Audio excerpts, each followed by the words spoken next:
Bonjour à tous et bienvenue sur notre chaîne Gaston le prof. Notre leçon du jour porte sur la nature des mots, également appelée la classe grammaticale des mots. Vous en avez déjà peut-être entendu parler sans trop savoir ce que c'est ou comment les définir. Eh bien, c'est ce que l'on voit aujourd'hui ensemble. Toi aussi, apprends avec Gaston. La nature des mots, qu'est-ce que c'est? Tout d'abord, il faut préciser que la nature d'un mot n'est pas sa fonction. La nature d'un mot ne varie jamais, tandis que la fonction d'un mot n'a de sens que de par son rôle dans la phrase. Mais d'ailleurs, ça sert à quoi les classes grammaticales? Ça sert à les catégoriser. Et ce sont ces catégories qui font l'objet de cette vidéo. Pour connaître la nature d'un mot, vous pouvez vous référer au dictionnaire. Par exemple, à côté du mot table, dans le dictionnaire, il y aura indiqué nom commun comme classe grammaticale. Mais si vous connaissez les différentes catégories de mots et ce à quoi elles correspondent, vous n'aurez plus besoin de dictionnaire. Commençons tout de suite avec les deux grandes catégories de mots à savoir les mots invariables et les mots variables. Les mots variables, comme leur nom l'indique, varient, c'est-à-dire qu'ils s'accordent en fonction du genre, masculin et féminin, ou du nombre, singulier pluriel. Tandis que les mots variables, quant à eux, ne varient jamais. À l'intérieur des mots variables, nous avons 5 catégories. Commençons tout d'abord avec les noms. Il existe 2 catégories de noms, les noms propres et les noms communs. Les noms propres désignent des choses uniques et portent une majuscule. Par exemple, Paris. Paris est un lieu unique, il porte une majuscule, c'est un nom propre. Ou les prénoms. Quelques exemples à l'écran, Léonie, Thomas, Julie, il en existe plein d'autres évidemment. Les noms communs désignent le reste, des choses communes. Nous avons évoqué tout à l'heure le mot table, mais on peut penser aux mots ventilateur, maison, tout ça ce sont des noms communs. Ensuite, deuxième catégorie de mots, savoir les déterminants. Donc les déterminants, ce sont des petits mots qui sont placés devant le nom. Donc ils introduisent le nom. À l'intérieur donc des déterminants, nous avons les articles et les déterminants.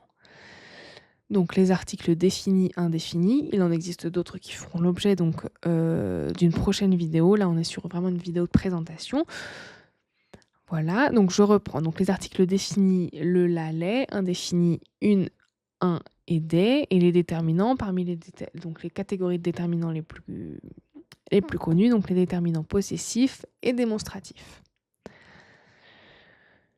Ensuite, troisième catégorie de mots variables, les adjectifs. Donc les adjectifs, ils donnent des informations sur un nom ou sur un pronom.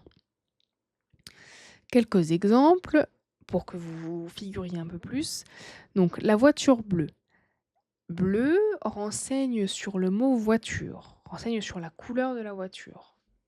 Voiture est un nom commun, bleu est l'adjectif du mot voiture dans la phrase. Le grand chien. Grand renseigne sur la taille du chien. Chien est un nom commun. Grand est l'adjectif du mot chien. Le bon repas. Bon renseigne sur la qualité du repas. Bon est l'adjectif du mot repas dans la phrase. Enfin, la jolie veste. Jolie renseigne sur la beauté de la veste. Jolie est l'adjectif du mot veste dans l'exemple.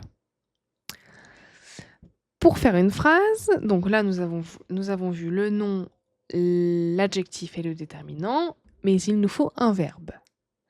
Les verbes désignent une action ou un état et peuvent prendre deux formes, la forme conjuguée et la forme à l'infinitif.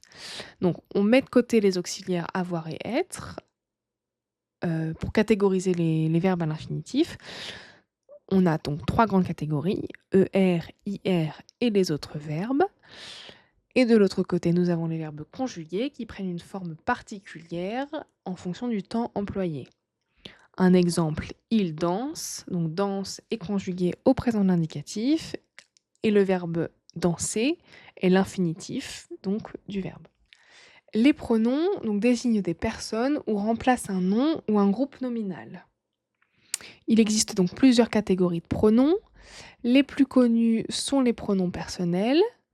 Je, tu, il, elle, nous, vous, il, elle, mais il existe également les pronoms démonstratifs, possessifs, indéfinis, interrogatifs et relatifs. Toutes ces catégories feront également l'objet d'une vidéo plus explicite. Voilà, je rappelle que c'est une vidéo de présentation. Donc là, nous en avons fini pour les catégories de mots variables. On va faire un petit récap ensemble. Nous avons donc tout d'abord les noms, les déterminants, les adjectifs, les verbes et les pronoms. Passons maintenant aux mots invariables. Donc, tout d'abord les prépositions. Donc, elles font le lien ou introduisent deux mots ou deux groupes de mots et précèdent le groupe nominal. Les plus connus, vous pouvez les mémoriser comme ceci. Adam part pour Anvers avec 200 sous, mais il en existe d'autres. Je vous ai mis quelques exemples à l'écran. Depuis, derrière, contre, chez. Ensuite, nous avons les adverbes. Donc, ils servent à compléter, enfin, leur forme complète un verbe ou un adjectif, et donc ils précisent un autre mot. Il y a une certaine catégorie d'adverbes qui consiste à rajouter le suffixe ment à un adjectif. Quelques exemples, rapide, rapidement, facile, facilement. Mais il existe d'autres adverbes. Premièrement, peu, davantage, presque, comme, chaque. Voilà, donc tout ça, ce sont des adverbes. Dernière catégorie de mots, les conjonctions. Elles servent à relier deux mots ou deux groupes de mots. Les plus connus sont les conjonctions de coordination, mais, ou et donc cornicard, mais il existe également les conjonctions de subordination qui permettent d'introduire une proposition subordonnée.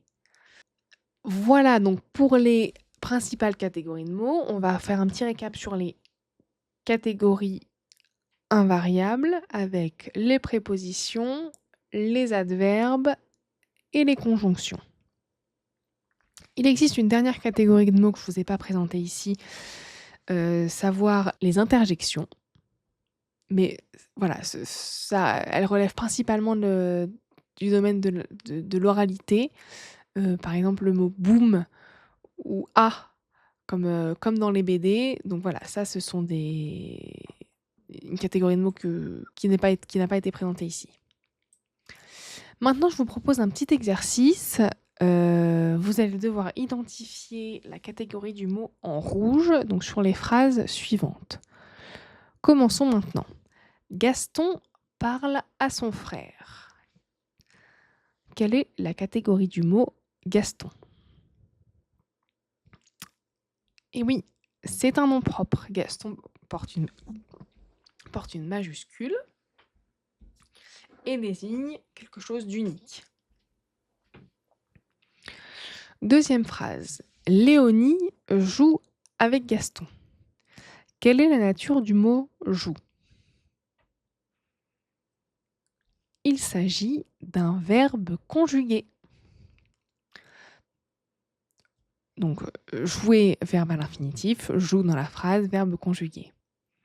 Ensuite, Gaston conduit une voiture bleue. Bleu renseigne sur le mot voiture. Voiture est un nom commun. Bleu est donc un adjectif. Ensuite, Gaston court rapidement.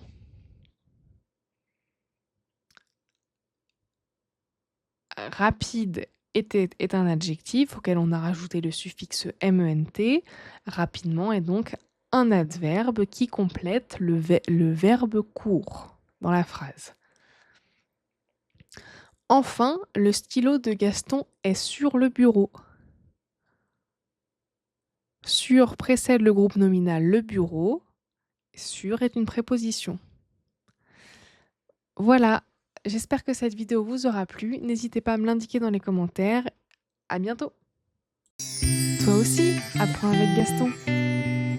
Toi aussi, apprends avec Gaston.